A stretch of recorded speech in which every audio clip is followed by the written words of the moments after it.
আসসালামু আলাইকুম। সংবাদে আপনাদের সবাইকে স্বাগত জানাচ্ছি। আমি ফিরোজ তোহা। শুরুতেই আরবে কেবলস সংবাদ শিরোনাম।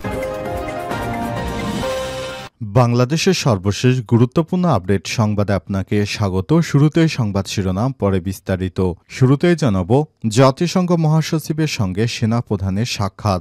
বাংলাদেশে সফররত জাতিসংঘ মহাসচিব অ্যান্টনিও গুতেরেসের সঙ্গে সৌজন্য সাক্ষাৎ করেছেন বাংলাদেশ সেনাবাহিনী প্রধান জেনারেল ওয়াকারুজ্জামান।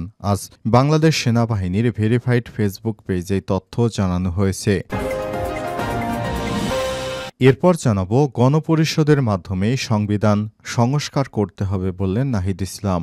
গণপরিষদের মাধ্যমে সংবিধান সংস্কার করতে হবে বলে জানিয়েছেন জাতীয় নাগরিক পার্টি এনসিপির আহ্বায়ক নাহিদ ইসলাম। তিনি বলেছেন, অন্যথায় সংসদের সংবিধান সংস্কার টেকসই হবে না।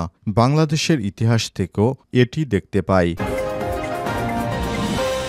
এদিকে দ্রুত সংস্কার শেষে নির্বাচন নিয়ে আলোচনা হয়েছে বললেন মির্জা ফখরুল। জাতিসংঘ মহাসচিবের সঙ্গে বৈঠক। রাজধানীর হোটেল ইন্টারকন্টিনেন্টালে জাতিসংঘ মহাসচিব অ্যান্টনিও গুতেরেসের সঙ্গে গোলটেবিল বৈঠকে উপস্থিত ছিলেন জাতীয় ঐক্যমত্য কমিশনের সদস্যরা, বিভিন্ন রাজনৈতিক দলের নেতারা। সেখানে বিএনপির পক্ষ থেকেও বলা হয়েছে, দ্রুত সংস্কার শেষে নির্বাচন দিতে হবে, সংস্কার ছাড়া নির্বাচন নয়। এবারে জানাবো, মাগুরায় শিশু আসিয়ার বাড়িতে জামাতের আমির ৯০ দিনের মধ্যেই ধর্ষকের বিচার ও রায় কার্যকর দেখতে চাই। মাগুরায় আলোচিত শিশু আসিয়া খাতুনের কবর জিয়ারত ও দোয়া মাহফিলে যোগ দিয়ে আসিয়ার বাড়িতে যান বাংলাদেশ জামাত ইসলামের আমির। এদিকে এবার ঈদ শপিংয়ে ভারতে যাচ্ছে না বাংলাদেশিরা। মাথায় হাত কলকাতার ব্যবসায়ীদের। প্রতিবছর ঈদের আগে বাংলাদেশ থেকে প্রচুর মানুষ কলকাতায় শপিং করতে যায়। এতে হাজার হাজার কোটি টাকা ব্যয় করে আসে বাংলাদেশের সাধারণ মানুষ। তবে এবার শেখ হাসিনা পালিয়ে যাওয়ার পর ভারতের সরকার বাংলাদেশিদের নিরাপত্তার কথা বলে ভিসা দিচ্ছে না। এতে কলকাতায় যাচ্ছে না বাংলাদেশিরা। কলকাতার ব্যবসায়ীদের মাথায় হাত। এতে অন্তত ৩০,০০০ কোটি টাকা বাংলাদেশের সাশ্রয় হচ্ছে। এবং সর্বশেষ জানাবো, ফুটপাত দখল করে ব্যবসা করলে লাইসেন্স বাতিল বলল ডিএনসিসি। আমরা অনেক জায়গায় দেখেছি ফুটপাত দখল। অনেক গ্যারেজ মালিক ফুটপাত ও রাস্তা ব্যবহার করে মোটরসাইকেল ও গাড়ি ওয়াশ করে। অনেক দোকানদাররা দোকানের সীমানার বাইরে গিয়ে ফুটপাত ব্যবহার করে ব্যবসা করছেন। তাদের সতর্ক করে দিচ্ছি, আপনারা ফুটপাত দখলমুক্ত করে দিন। ঈদের পরে আমরা অভিযান পরিচালনা করব। কেউ ফুটপাত দখল করে সাধারণ মানুষকে কষ্ট দিলে তারপর তার লাইসেন্স বাতিল করা হবে। প্রিয় দর্শক, এতক্ষণ শুনছিলেন সংবাদ শিরোনাম, এবারে বিস্তারিত।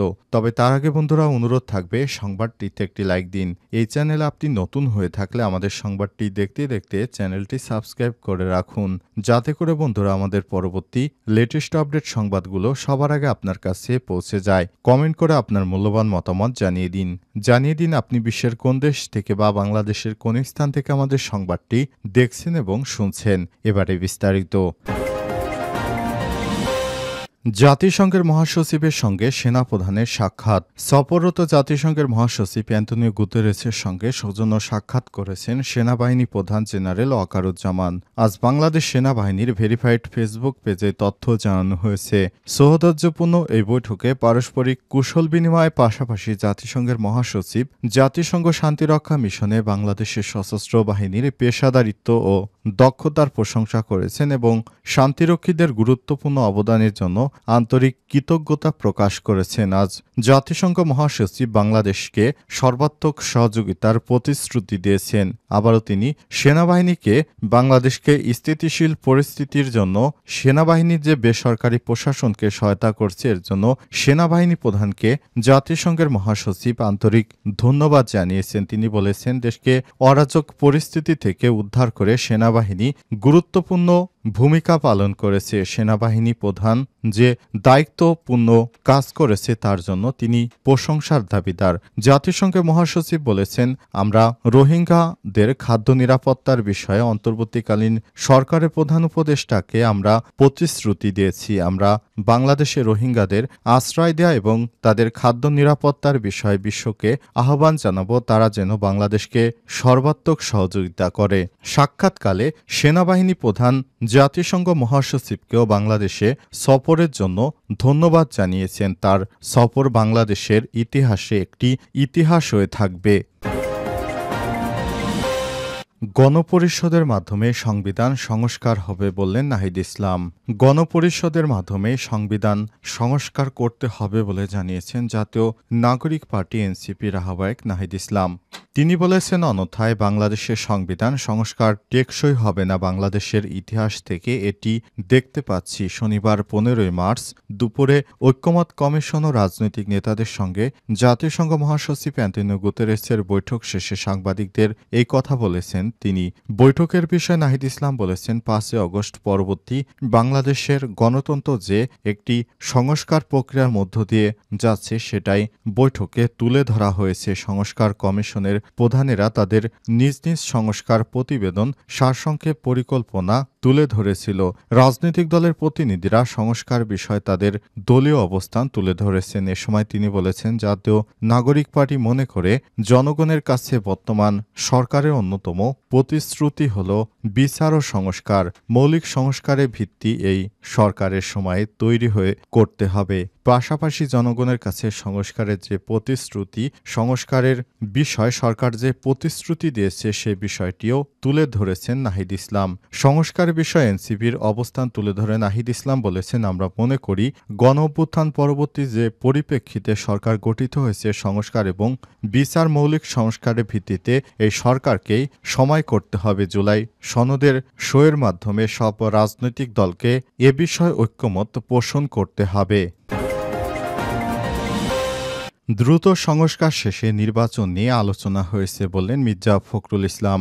জাতিসংঘ মহাসচিবের সঙ্গে বৈঠক। রাজধানীর হোটেল ইন্টারকন্টিনেন্টালে জাতিসংঘ মহাসচিব অ্যান্টোনিও গুতেরেসের সঙ্গে গোলটেবিল বৈঠকে উপস্থিত ছিলেন জাতীয় ঐক্যমত কমিশনের সদস্য ও বিভিন্ন রাজনৈতিক দলের নেতারা। শনিবার 15 মার্চ দুপুর 1টায় রাজধানীর শাহবাগে হোটেল ইন্টারকন্টিনেন্টালে এই বৈঠক অনুষ্ঠিত হয়। বৈঠকে বিএনপির পক্ষ থেকে উপস্থিত ছিলেন দলটির মহাসচিব মির্জা ফখরুল ইসলাম আলমগীর ও স্থায়ী কমিটির সদস্য সালাউদ্দিন আহমেদ। জাতিসংঘের মহাসচিব সংস্কার বিষয়ে কোনো মন্তব্য করেছেন কিনা জানতে চাইলে বিএনপির মহাসচিব মির্জা ফখরুল ইসলাম আলমগীর বলেছেন, জাতিসংঘ মহাসচিব এই ব্যাপারে কোনো কথা বলেননি, এটি আমাদের অভ্যন্তরীণ বিষয়। মির্জা ফখরুল ইসলাম বলেছেন, মূলত এখানে সংস্কারের যে কমিশনগুলো করা হয়েছে সে বিষয়গুলো জাতিসংঘ মহাসচিবকে অবহিত করা হয়েছে। আইন উপদেষ্টা আসিফ নজরুল এ বিষয়টি অবহিত করেছেন। আমরা আমাদের বক্তব্যের মধ্যে যে কথাগুলো বলে আসছি সেই একই কথা বলেছি। বিএনপির মহাসচিব বলেছেন, সংস্কার অবশ্যই করতে হবে। সেই সংস্কারের কথা সবার আগে বলেছে বিএনপি, কিন্তু সেই সংস্কার যত দ্রুত করা যায় সেটাই আমাদের পক্ষে ভালো। আমরা যেটা বলেছি মূলত নির্বাচন কেন্দ্রিক বিষয়গুলো সংস্কার করে ফেলা, তারপর দ্রুত নির্বাচন করা, এরপর একটি সংসদের মাধ্যমে বাড়তি সংস্কারগুলো করা। সংস্কার একটি চলমান প্রক্রিয়া, এটাই আমরা বলেছি। জামাতা ইসলামের পক্ষ থেকে বৈঠকে উপস্থিত ছিলেন দলটির নায়েবে আমির সৈয়দ আবদুল্লাহ মোহাম্মদ তাহের ও সেক্রেটারি জেনারেল মিয়া গোলাম পরোয়ার। এছাড়াও উপস্থিত ছিলেন এনসিপির আহ্বায়ক নাহিদ ইসলাম, আমার বাংলাদেশ পার্টির সাধারণ সম্পাদক আসাদুজ্জামান ফুয়াদ, নাগরিক ঐক্যের সভাপতি মাহমুদুর রহমান মান্না প্রমুখ। 90 দিনের মধ্যে বিচার ও রায় কার্যকর দেখতে চাই বললেন জামাতের আমির। মাগুরায় আলোচিত শিশু আসিয়াকে ধর্ষণের ঘটনায় তার কবর জিয়ারত ও দোয়া মাহফিলে যোগ দিতে আসিয়ার বাড়িতে যান বাংলাদেশ জামাত ইসলামের আমির ডাক্তার শফিকুর রহমান। শনিবার স্থানীয় জামাত আয়োজিত দোয়া মাহফিলে প্রধান অতিথির বক্তব্যে জামাতের আমির ডাক্তার শফিকুর রহমান বলেছেন, 90 দিনের মধ্যে বিচারের রায় কার্যকর দেখতে চাই, 91 দিন যেন পার না হয়।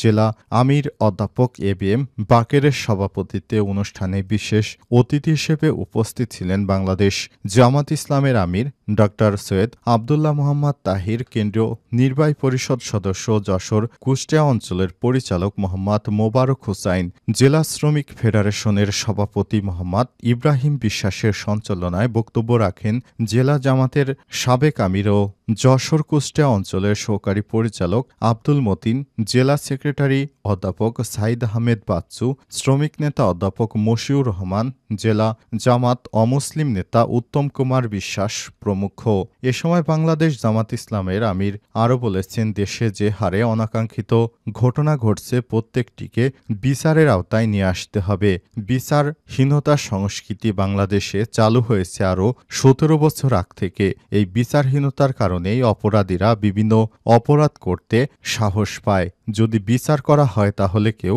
অপরাধের মধ্যে যাবে না।